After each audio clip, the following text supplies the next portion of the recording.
নামি আহিছে সেইটো প্ৰতিৰোধ কৰিব পাৰিব যদি ভীষ্মৰ কাহিনী অনুসৰণ কৰে। সেই প্ৰথম স্কন্ধত ভীষ্মৰ কাহিনীৰ যোগেদি আমাক সেই শিক্ষা দিছে। কেনেকৈ চাওক, ভীষ্ম সৰসজ্জাত পৰিলে কোনদিনা? আঘোণ মাহৰ শুক্লা নৱমী তিথিৰ দিনা। মৃত্যু সাৱটি ল'লে কোনদিনা?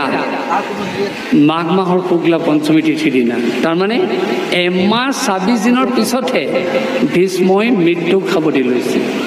তেওঁ অৰ্জুনৰ নিক্ষিপ্ত সৰসজ্জাত পৰিলে যদিও একেদিনে তেওঁ মৃত্যুক সাৱটি লোৱা নাই। তেওঁ এই অমুক শক্তি কেনেকৈ পালে? আপোনালোকৰ কাৰোবাৰ গাত যদি মাৰাত্মক কষ্টৰ আঘাত পৰে আপোনালোক ছটফটাই থাকিব।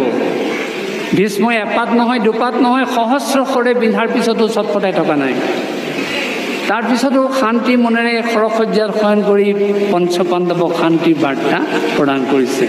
এই অমুক শক্তি ভীষ্মই ক'ৰ পৰা পালে?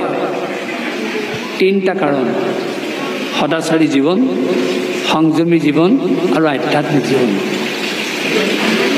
স্থূল সূক্ষ্ম আচাৰক সদাচাৰ বুলি কৈছে। স্থূল মানে দেহ, সূক্ষ্ম মানে চিত্ত।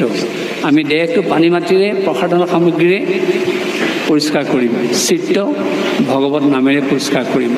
এই দুটা আচাৰত যিজন পবিত্ৰ হ'ব সেইজন সদাচাৰী। সেই সদাচাৰী জীৱন যাপন কৰিছিল ভীষ্মই, যিজনে ব্ৰহ্মচৰ্য ব্ৰত ৰক্ষা কৰিছিল। আৰু তেওঁ আছিল সংযমী পুৰুষ। কায় মন বাক্যৰে যিজনকে নিজকে নিয়ন্ত্ৰণ কৰিব সেইজনক সংযমী পুৰুষ বুলি কোৱা হয়। ভীষ্মই সেই